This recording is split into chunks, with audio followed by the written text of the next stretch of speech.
What is going on, you guys? Welcome back to the YouTube channel. I really appreciate you tuning in today. As you can tell, we're sitting at the car wash right now, and yes, I already filmed for like 10 minutes and it actually wasn't recording. So I just washed the Miata. We got our strawberry Dr. Pepper because that's what we do. We got the strawberry Dr. Pepper. I'm telling you, my body is addicted to this stuff now. But I just got to jump out and show you real quick the amazing job we did. We'll pop the headlights just because, you know, huge rinse down, super clean. It was pretty dusty earlier. It wasn't like muddy or anything because it was raining recently, but it was definitely dirty from like all the dust that got knocked out of the air. So, but dang, this thing is so cool.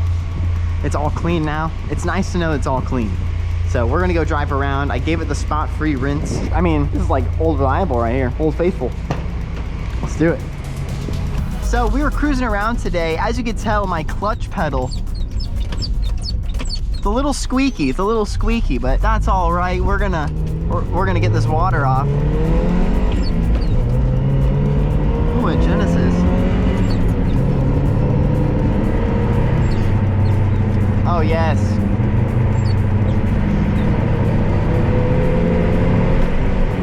Oh.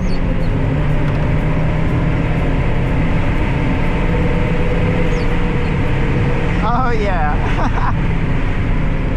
All right, man, this thing gets up and goes, you guys. Oh, can we yank the e-brake? Can we yank the e-brake? Oh, I hope I don't lose the strawberry. If we lose the strawberry, big rip. No, I'm not doing it. I'm not doing it. You guys, I thought that was a cop. I thought that was a cop. That was the universe telling me to not do it. Dang, I was about to yank the e-brake really hard, but next time. So the Miata is all clean now. It feels so good to wash your car, you guys. Like, serious, if it's been dirty for a while, go wash it. It feels great. I mean, I'm not even joking with you when I say the car feels faster. The car is just happy to be clean. I've always thought cars felt faster when they're clean, but that's definitely all in my mind. So as you saw from the title of this video, while we're sitting in traffic here, we're actually headed out to the canyons. This is the first canyon rip of 2022, and we're starting it off in the Miata, and I'm super excited. I don't think we could start it off in any better way. It was raining all the end of 2021, so this thing was locked away in hibernation, but today we're good. Look at this weather we have. I mean, I don't even know if it gets better than that.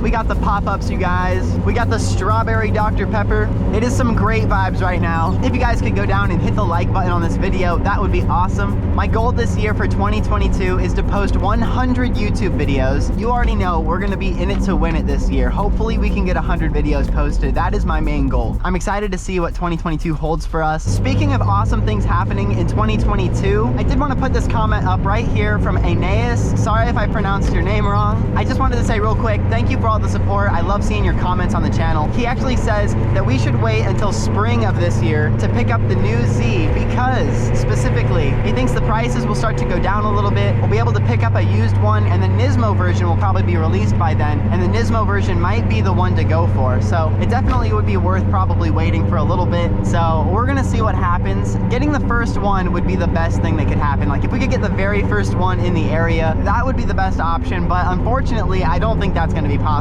Based on what I've seen, everyone's first impressions of the new Z has been positive, so I feel like there's gonna be so many people trying to get their hands on these things because they've been so hyped up over the last year and a half. So I'm excited to see who gets the first ones. Probably a lot of our favorite YouTubers, but there's a reason for that. It's gonna be great. Maybe we'll get one of the Nismos or something. That would be kind of crazy. As you can tell, we're on our way out here, and oh dang, we got stopped traffic. What's going on? Everyone's turning? Why is everyone turning? No, I'm going straight, brother.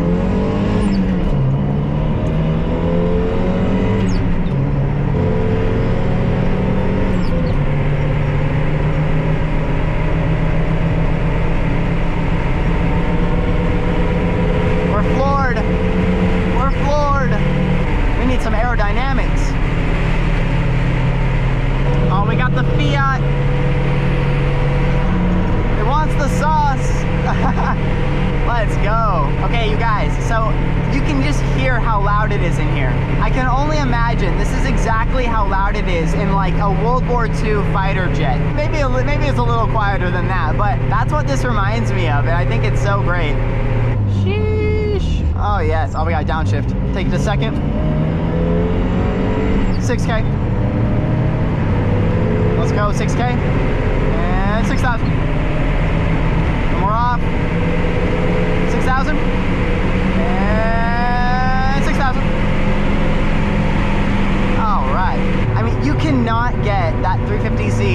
6,000 RPM in every gear all the way to fourth. Like, we would be going 140 miles an hour on that road. And like, of course, that's not a terrible thing, but it is nice to be able to just get through the entire RPM range in all the gears, just row through them without feeling like you're literally gonna die. So, and of course the Z is a little more built to handle those speeds, but it's hard to find roads that are gonna be that straight for that long. So that's why I would say the Miata's nice, because it doesn't take a very long road to feel like you're really hauling, you know? Man, but look at this weather. I mean, it's January. It's like 70 degrees outside right now. Oh, man.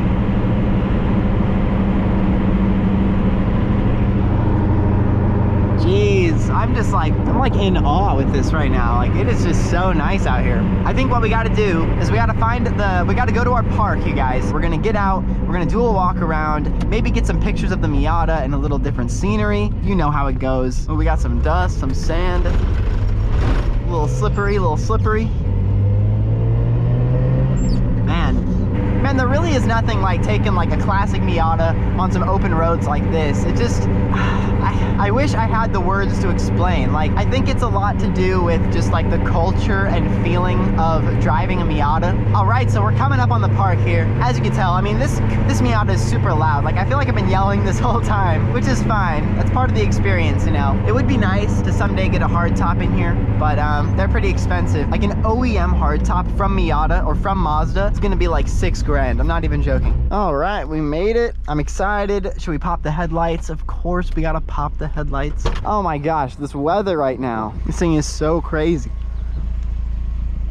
The best part about this car is probably the fact that if you just saw this car on the road, you'd probably look over and be like, why does he have that car? Like, a lot of non-car people see this thing and they just wonder why anyone would buy it. They think it's a hand-me-down car from like my grandma or something, which is really hilarious to me because this has got to be one of the best handling cars I think I've ever driven in my life. And it's on completely stock suspension. I mean, as you can tell, we have a fist of wheel gap here. And it's amazing because the Z you can't even put a piece of paper in between, and it's like I can't get over anything, like no speed bumps or anything. So this is like a breath of fresh air. I get in this thing, wrap it out to 7K whenever we want, really, and it's just an amazing driving experience. I feel if you ever get a chance to sit in one of these and let alone drive the car, I think you'll understand exactly what I'm saying. I love Japanese culture and I feel like this captures it so perfectly. I mean, the 90s Japan car scene, and I just think it's so cool to think back in Japan, this is what they were making. I'm gonna get some pictures, you guys, and then we're gonna jump back on the road here.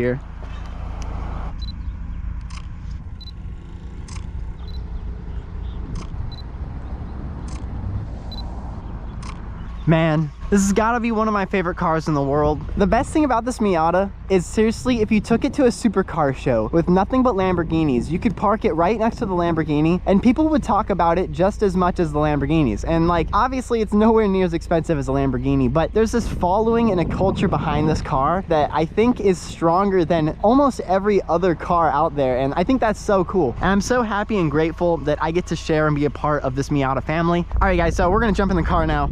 Look at this, look at this.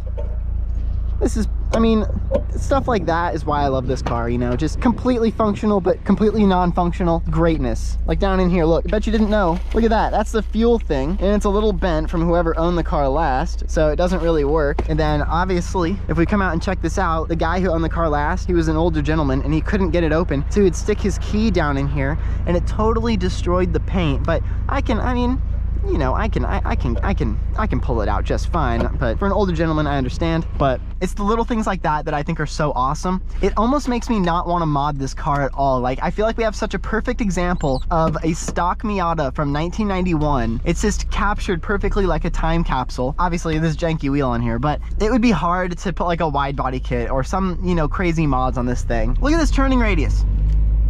Look at this.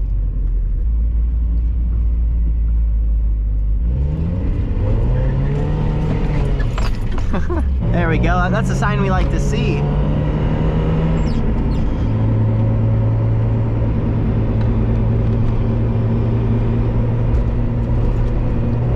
Oh yeah, he was ripping it too. We all got the same idea. I mean, I don't know how to explain explain this. In the Z, if I'm taking a corner, I can't accelerate. The wheels will spin and the back end kicks out, which is good. I mean, that is fun sometimes. But there's something about being able to just have it pinned and turn even sharper into a corner, and it just sticks to the road, and it does not want to slide out from underneath of you. And like, obviously that's due to like the little power this car has, but because of the weight, it handles, I mean, so well for being completely stock. I mean, we could dodge this trash can like it was attacking us, and we'd be fine. Gain some speed. Drop the headlights, get the aerodynamics. When you drop the headlights, I mean, it feels like you turn into a bullet and you're just like slicing through the air because of how round the front end is. And as soon as you put these up, they're like giant air brakes. It's hilarious. When people say active aero, I mean, the Miata was the first car to have active aerodynamics. Like, if you're flying down the road, just throw these bad boys up. I mean, it'll slow you down, no problem. That's the best part. Here we are, stop sign. The stop sign's easy to miss, which is kind of sketchy because they don't have a stop going this way, especially when the sun's in our eyes. This little area out here in wine country is just so nice, and like, it's such a nice getaway from town. There's not many people out here, and the scenery is just amazing. And we're off.